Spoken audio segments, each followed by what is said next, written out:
Halo guys, selamat datang kembali di Kertapati Channel. Oke, kita pada kesempatan kali ini, hari ini Kamis 13 Juli 2023, kita akan bahas lagi ya guys, berita-berita ekonomi di koran nasional seperti Kontan, Investor Daily, Bisnis Indonesia ya guys.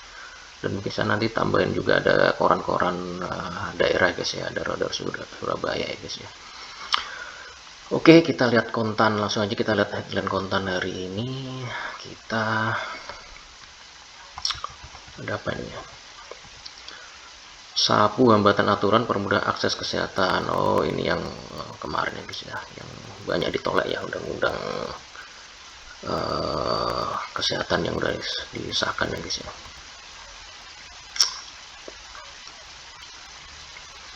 Nah, kita lewati aja.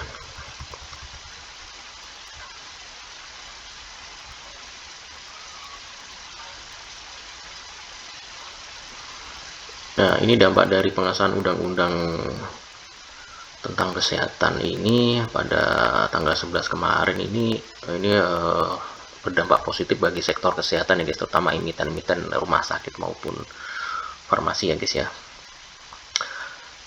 Dimana undang-undang ini dapat mengatasi masalah utama di sektor kesehatan ini, salah satunya adalah keterbatasan tenaga medis ya guys, dimana di undang-undang tersebut diharapkan dapat meningkatkan jumlah dan kualitas tenaga medis yang berujung pada membaiknya layanan kesehatan serta kenaikan pendapatan emiten sektor kesehatan ya guys ya. Selain itu, pendidikan kedokteran akan diberlakukan berbasis universitas ya guys ya, dan berbasis rumah sakit, sehingga rumah sakit dapat menyelenggarakan pendidikan kedokteran bekerjasama dengan institusi pendidikan di bidang kesehatan dan secara mandiri menyelenggarakan pendidikan profesi dokter dan spesialis. Nah, ini kategori lihat ini beberapa emiten rumah sakit yang ada di Bursa Efek Indonesia guys ya. Ada Care, Yale, Mika, Same, Silo, terus ada emiten farmasi, ini ada Inaf, KF, Kalbi ya guys ya. Ini kalau kita lihat ini secara price book value-nya ya guys ya. Ini yang menarik, ini yang price book value-nya masih kecil, ini ada ini ya, yang emiten-emiten besar guys ya. Ada Same ya guys ya.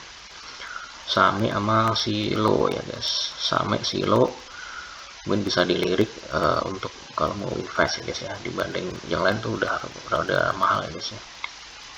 Sedangkan untuk farmasi kita bisa lihat bisa dipertimbangkan guys ya, untuk saham Kimia Farma atau KF ini price book value-nya masih 0,56 ya guys.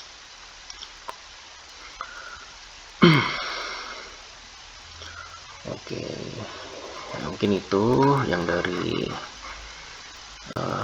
saham-saham sektor kesehatan. Kita lanjut.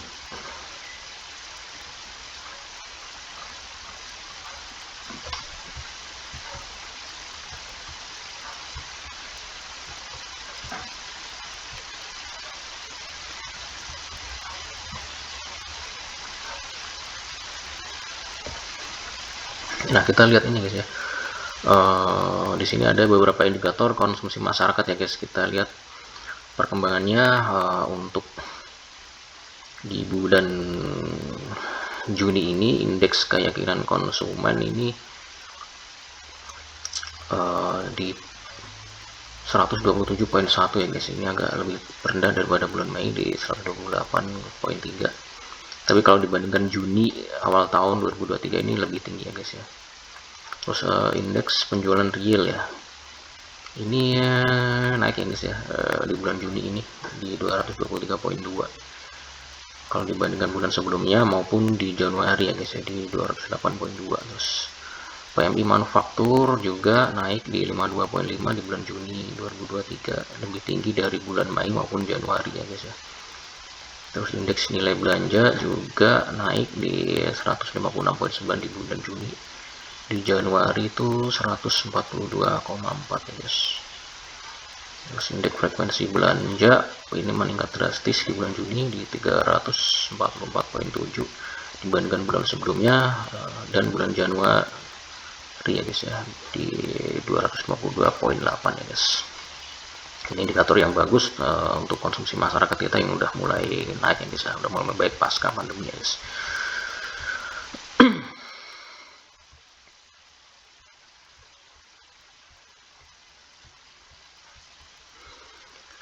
Nah ini untuk aliran hot money udah mulai masuk kembali maupun masih belum terlalu besar ya guys ya. Kita lihat untuk data kepemilikan, komposisi kepemilikan investor di Mei 2023 ini untuk institusi asing itu porsinya itu 48,8%, ini naik daripada bulan Mei di 45,7. Kalau dibandingkan dengan Januari ini masih lebih rendah ya guys ya. Terus untuk institusi domestik ini bulan Mei ini 34,2%. Ini masih lebih rendah daripada bulan sebelumnya ya guys. Di bulan Mei 2022 ya guys, itu 39,5 ya guys. Institusi asing 48,8, lebih tinggi daripada bulan sebelumnya di 45,7 ya guys. Untuk nilai transaksi investor juga di bulan Mei ini ya, agak turun daripada tahun sebelum secara year per year ya. Transaksinya 3,7 triliun di Mei sebelumnya tuh 2022 itu 5,5 triliun ya guys. Demikian untuk institusi domestik itu juga turun 29 triliun dari Mei sebelum tahun 2022 itu 3,5. Terus untuk retail ini turun juga 3,9 triliun dari Mei sebelumnya tuh 7,5 triliun. Oke.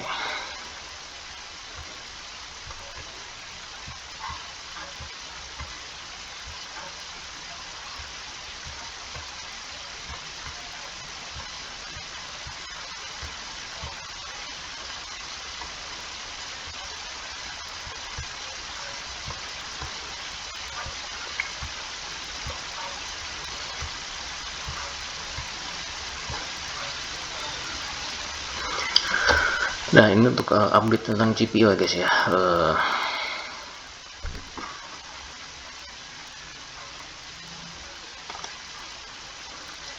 Kita lihat permintaan jadi kunci, CPO bisa tembus 4.000 ringgit Malaysia ya guys ya. Untuk harga CPO kembali naik mendekati level 4.000 ringgit per ton. Itu menurut data Bursa Derivatif Malaysia ya guys ya, MDEX. Dimana untuk kontrak pengiriman September 2023 tuh naik 39 poin di 3928 per ton ya guys ya.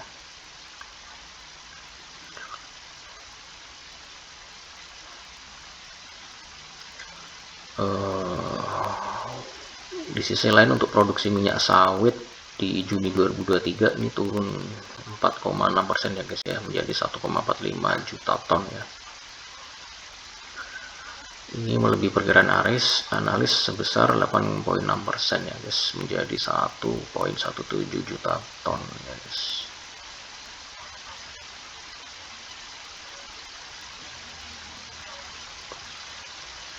Potensi kenaikan harga CPO ini juga untuk naik lagi mungkin bisa didorong dengan mungkin ke adanya El Nino ya guys ya.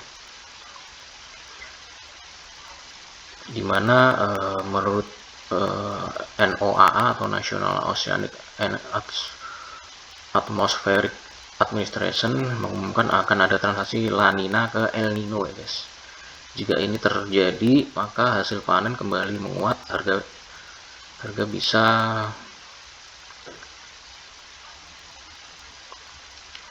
bisa ini guys ya, bisa lebih, kalau ada terjadi El Nino ini lebih membaik ya guys ya, lebih naik lagi guys.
Nah ini kalau dari berita internasional ini ada LG nih mulai masuk ke bisnis EV ya guys, atau kendaraan listrik ya guys, dan jasa kesehatan digital ya guys. LG Electronics menargetkan penjualan bisa mencapai 100 triliun won, sekitar 1.170 triliun pada 2020 ya guys ya. Selain itu perusahaan konglomerasi ini juga merencanakan investasi sekitar 50 triliun won ya guys. Gitu, dengan cara ya masuk ke bisnis EV dan jasa kesehatan digital guys.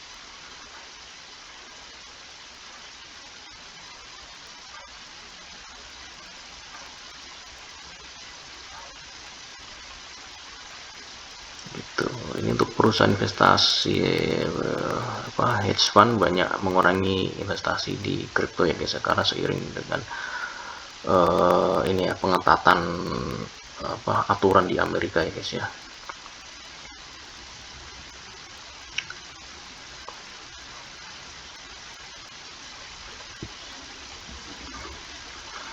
Setelah adanya keruntuhan FTX ya guys ya, di SEC Amerika mulai mengetatkan untuk aturannya guys.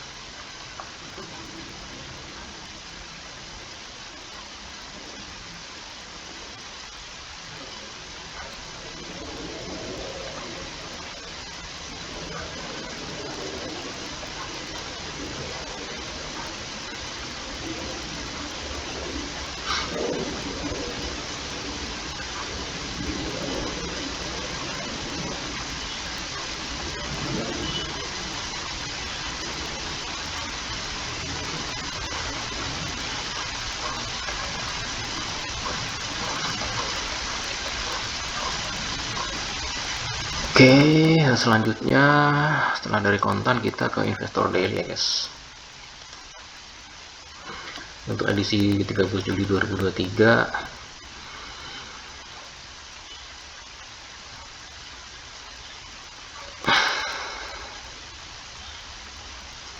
seiring dengan ini ya guys ya, adanya pajak natura ya guys ya, dimana ini headline-nya perusahaan bisa kehilangan eksekutif gitu.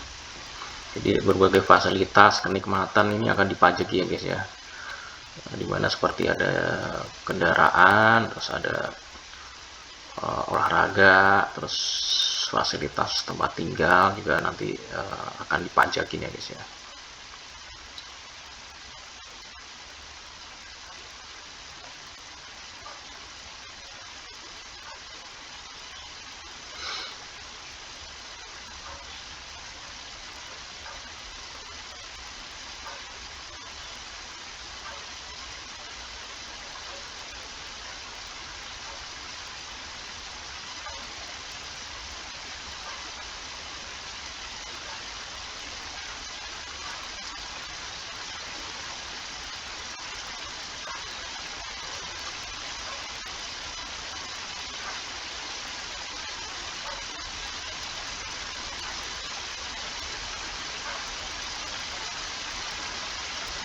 Nah ini juga nanti untuk pajak natura ini akan dikenakan pada orang super kaya guys ya, yang penghasilannya 500 miliar ke atas per tahun ya guys ya. Maka dengan penghasilan dengan gaji di atas 5 miliar per tahun juga akan dikenakan PPh sebesar 35% ya guys ya, lebih tinggi dari sebelumnya 30% ya guys.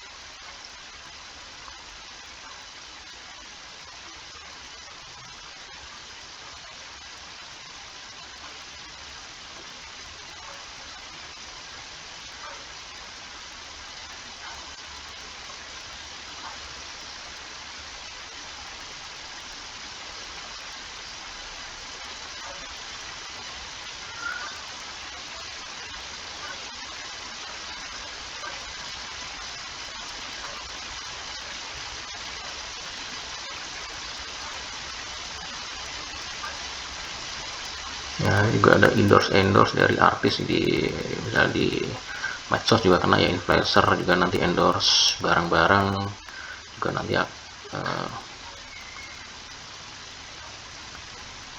ini nanti tidak ini akan nanti kena pajak natura guys ya.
lanjutan tadi tentang pajak natura dengan diterbitkannya PMK nomor 66 tahun 2023 ya, tentang PPh atas natura atau kenikmatan.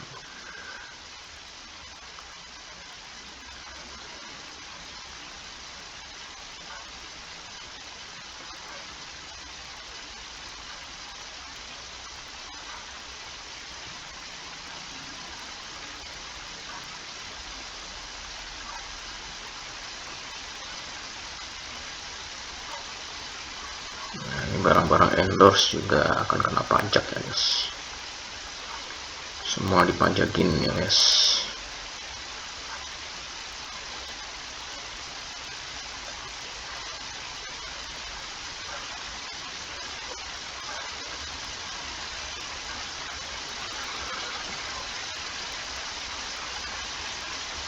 Nah ini untuk IHSG, awet market ya, indeks sentuh level tertinggi dalam 2 bulan ya guys ya, yaitu di level 6.808 ya guys ya kemarin ya guys, dimana asing kembali borong saham-saham bank besar ya guys ya.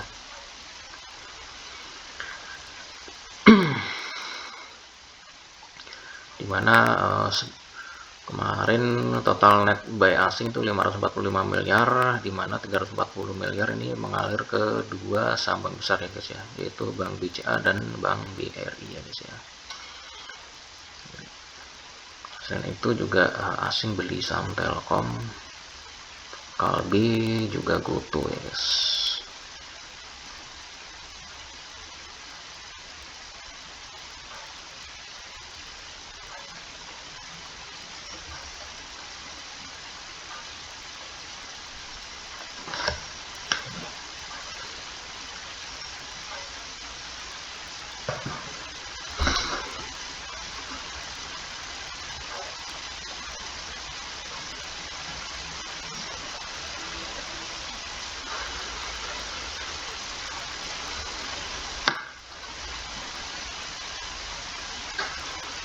Nah, ini sekarang udah mulai uji coba LRT guys ya, yang kemarin udah mulai dicoba lewat stasiun Cibubur ya guys oleh Menteri Perhubungan ya guys.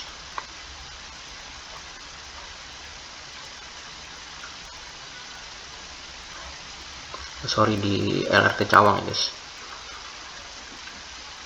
Ini uji coba dilakukan dari 12 Juli sampai 26 Juli ya guys ya.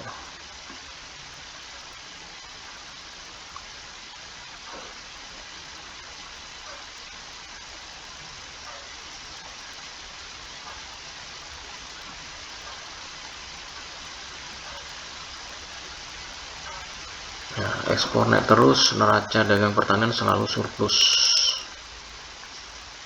Nah, ini data surplus neraca perdagangan pertanian guys ya, dari 2019 sampai 2022 ya guys. Dimana untuk data 2022 itu 275,15 triliun ya guys ya surplusnya ya guys. Tapi ini lagi agak lebih rendah dari tahun 2021 ya guys, sebesar 294 triliun ya guys.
Ini dari bisnis Indonesia. Nah, headline-nya menepis pesimistis ekonomi real ya guys.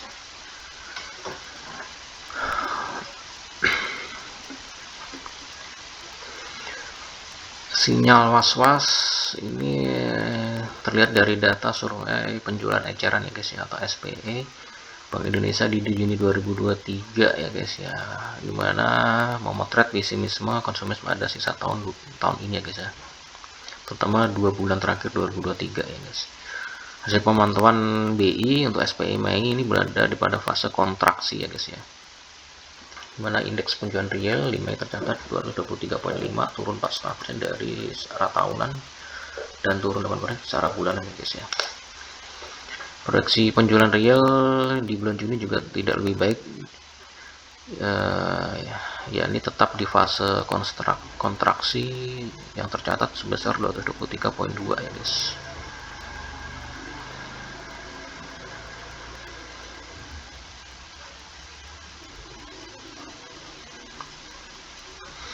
Nah, soal kecemasan inflasi juga rasanya cukup masuk akal mengingat adanya aneka faktor pemberat, mulai dari El Nino yang menyebabkan inflasi pangan, terus ada pelemahan rupiah yang mengatur inflasi barang impor ya guys ya.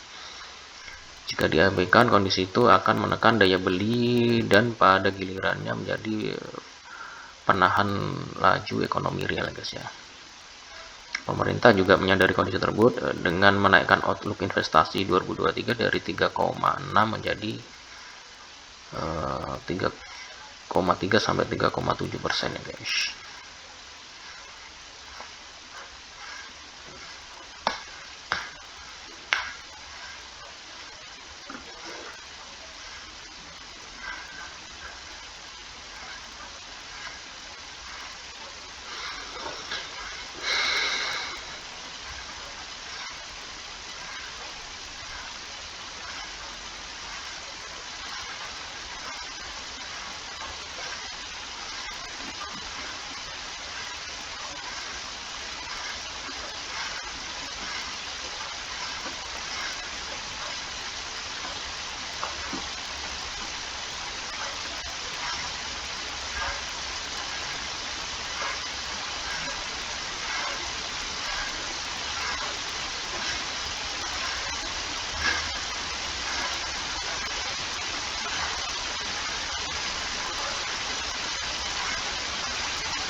Meropong fase bullish LQ45.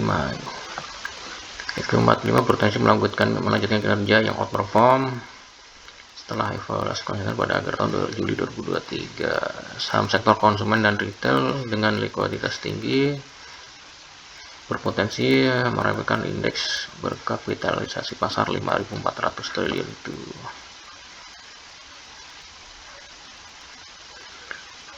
Berdasarkan data BEI, LQ45 telah mencetak kenaikan 2,22 year to date ya guys ya. Ini lebih tinggi dari IHSG di mana masih melemah 0,62% ya guys ya, year to date-nya guys.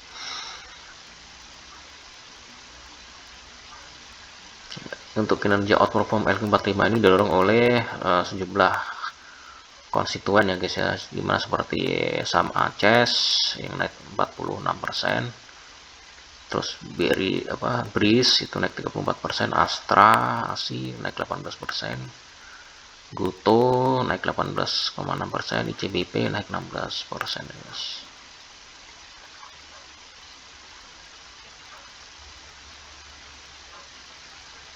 Nah, ini untuk saham-saham LQ45 paling boncos ya guys. Ini ada saham-saham tambang ya guys, kebanyakan ya guys.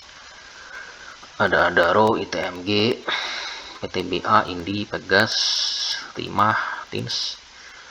Ini merupakan penurunan yang cukup besar ya guys ya, dimana paling tinggi dialami oleh Adaro, ITMG dan ITMG ya guys ya.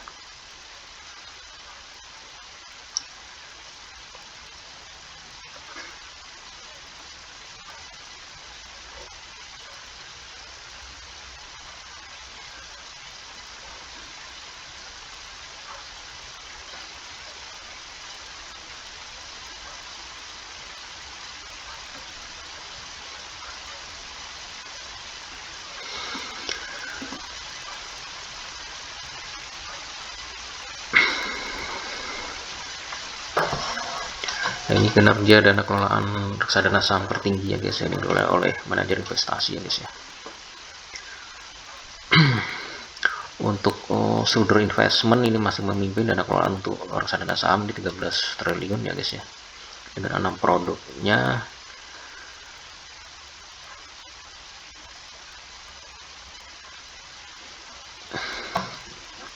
Terus ada Manulife Asset Management 11 triliun, ada Asmor 9 triliun, Batavia 7 triliun, Panin Aset 5 triliun ya guys.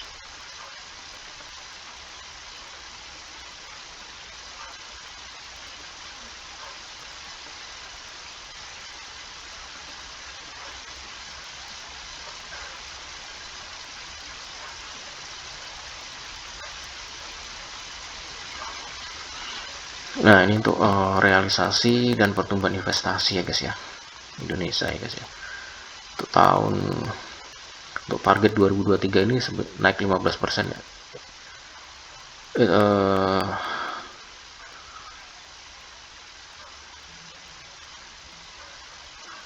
Di 1.400 triliun ya guys ya, naik dari tahun sebelumnya ya guys. Ini di 1.207 triliun ya guys.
Nah ini untuk mengenai permintaan emas ya guys ya.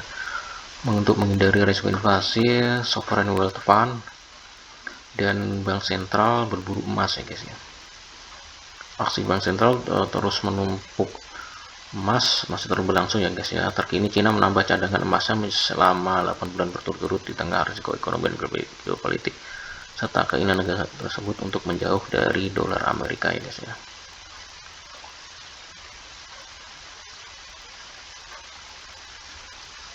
Menurut data resmi kepemilikan emas batangan oleh PBOC ini setara dengan 23 ton ya guys. Total stok emas Bank Sentral Cina sekarang di level 183 ton ya guys ya. Menurut survei Dewan Emas Dunia WGC World Gold Council Mei lalu, pembelian memang mereda pada kuartal pertama 2023, tetapi sekitar 24% otoritas moneter berniat meningkatkan kembali kepemilikan emas mereka selama 12 bulan ke depan ya guys ya. Aksi besar-besaran PBOC yang dimulai pada November adalah yang terlama sejak periode 10 bulan terakhir pada September 2019 ya guys ya. Sebelum gelombang borong emas terakhir terjadi pada 2016.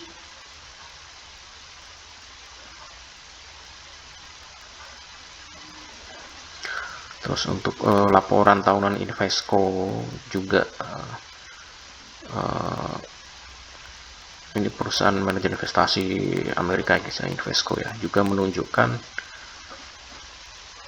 permintaan akan logam mulia dan obligasi oleh sovereign wealth fund SWF ini masih kuat di tengah risiko akan inflasi dan situasi geopolitik di Eropa Timur guys ya. Dalam survei yang mencakup 85 pengelolaan kekayaan negara dan 57 bank sentral, secara kolektif mengelola aset sekitar 21 triliun menunjukkan bahwa inflasi tetap menjadi risiko paling signifikan untuk pengelolaan aset mereka. Gitu. Dan untuk update harga emas per 12 Juli ini masih di 1934 per troy ounce ya guys.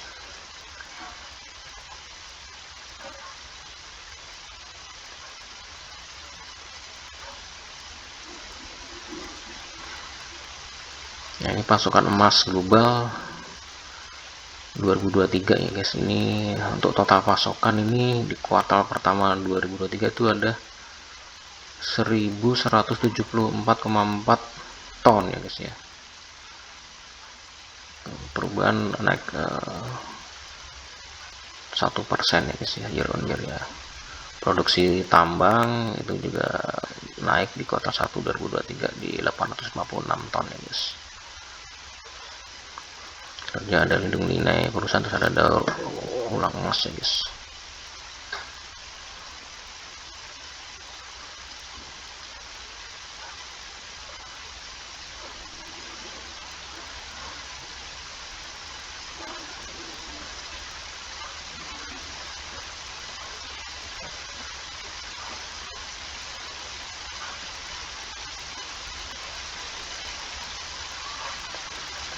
Nah, untuk bank digital ini ada berita bagus ya guys ya, dimana untuk penyaluran kreditnya tumbuh 35% ya, year on year ya guys ya, sebesar 56 triliun ya guys,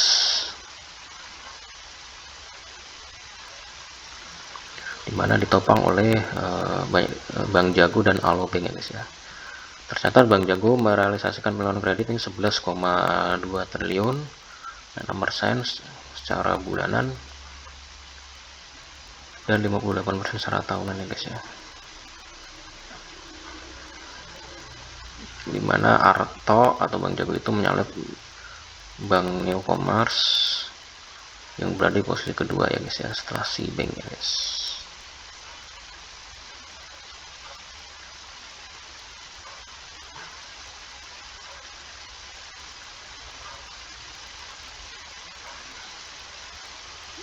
Resiko pada bank digital ini ada resiko yakni akuisisi dan monetisasi nasabah yang lebih rendah daripada ekspektasi ya guys ya. Terus ada rasio NPL yang lebih tinggi dan tantangan regulasi ya guys.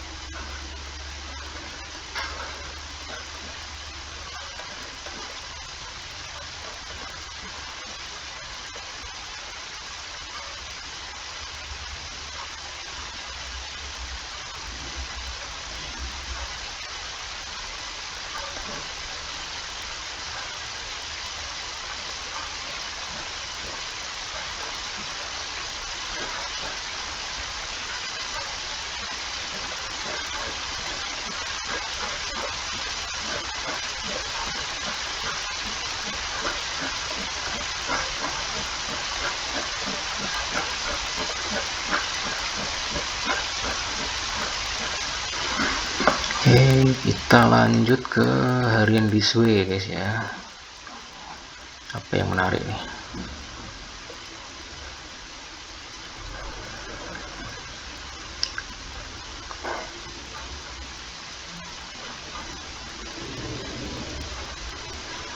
Ya, di IDSAP juga di judicial review ya guys ya, tentang UU kesehatan yang baru saja disahkan DPR ya guys ya.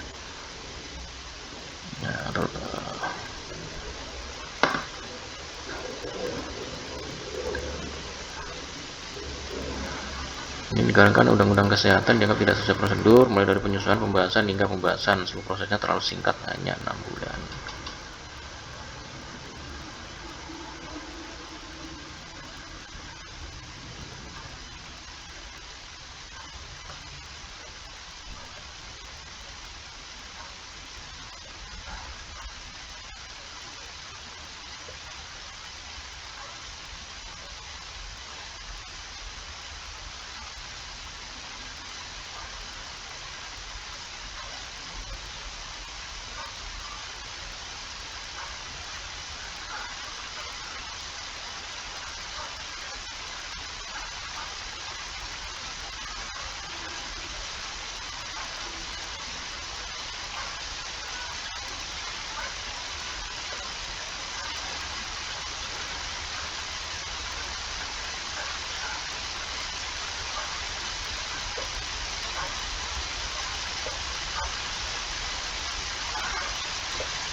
Oke, kita lanjut ke Radar Surabaya guys ya, edisi 13 Juli ya guys. Kita langsung aja guys.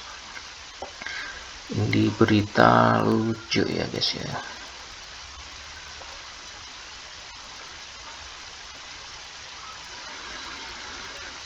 Nah, pas PDKT ngajak nikah terus giliran jadi istri disia-sia guys ya.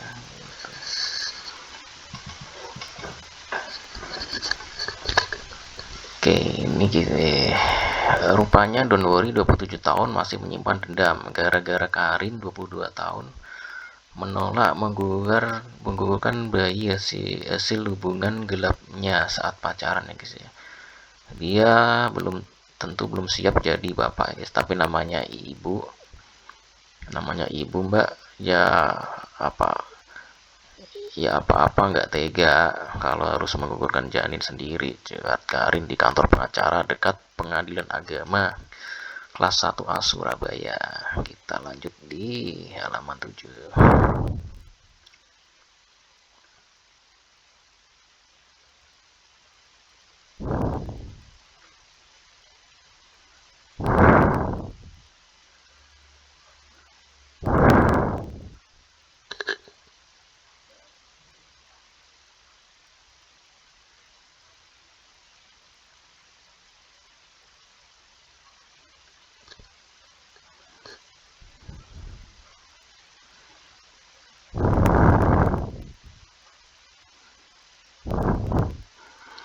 Oke, kita lanjutkan. Memang Don Worry bertanggung jawab setelah insiden MBA tersebut. Don Worry akhirnya menikahi Karin. 5 bulan setelah menikah, bayinya lahir. Kemudian setelah itu Karin hampir tidak mengenal Don Worry karena sikap suaminya ini berubah total. Meski sudah jadi pasangan suami istri, Karin dan Worry tidak tinggal bersama. Karin tinggal dengan orang tuanya, sementara Don Worry tinggal dengan papa mamanya sendiri. Sepulang kerja, sesekali Don Worry datang untuk menjenguk anaknya, namun Don Worry cuek dengan Karin, menyapa pun tidak. Sempat sesekali Karin yang mengajak Don Worry ngobrol duluan, ya disiapin makanan, ya disiapi kamar. Karin dandan secantik mungkin, juga pakai baju yang bikin sembriwing. Harapannya biar dipuji oleh suaminya, tapi bukan pujian yang ia dapat, tapi malah seperti kata-kata kasar. Tak segan Don Worry menyamakan dandan Karin dengan pelacur. Tanya itu bahkan untuk keperluan anak sendiri Don Worry tidak pernah atau mengeluarkan uang. Jangan beli popok, diminta uang untuk membeli perlengkapan dasar bayi aja Don Worry marah-marah. Kalau aku minta, pasti jawabannya suruh beli pakai uangku sendiri atau minta orang tua sana. Sementara Don Worry selalu beralasan bokek, padahal setiap menjenguk ke rumah, Karin tahu kalau barang-barang Don Worry selalu baru. Handphone baru, jam tangan baru, kemeja, ada saja barang maling dibelinya. Dengan material tidak diberikan Don Worry kepada Karin pun juga moral juga tak ada sama sekali. Kapanpun Karin meminta diantar ke rumah sakit untuk periksa, Don Worry selalu menolak. Biasanya alasannya bikin gregetan, sudah ada janji futsal dengan teman-teman, atau kadang sedang capek karena kerjaan numpuk. Sekali dua kali sih Don Worry terkadang mengantar, namun ujung-ujungnya malah bertengkar. Pernah aku sampai mau lompat dari mobil, dia nyetir sambil vapean. Saya parno nanti kalau baterainya meledak gimana sama anak saya. Tak paksa berhenti, dia ngancam mau bunuh aku dengan menabrakkan mobil ke truk depan, yaitu saja mau loncat. Saking tertekan dengan perlakuan suaminya, Karin bolak-balik masuk UGD karena vertigo. Biayanya dari mana? Ya Karin sendirilah yang bayar urusan rumah sakit. Aku minta orang tua.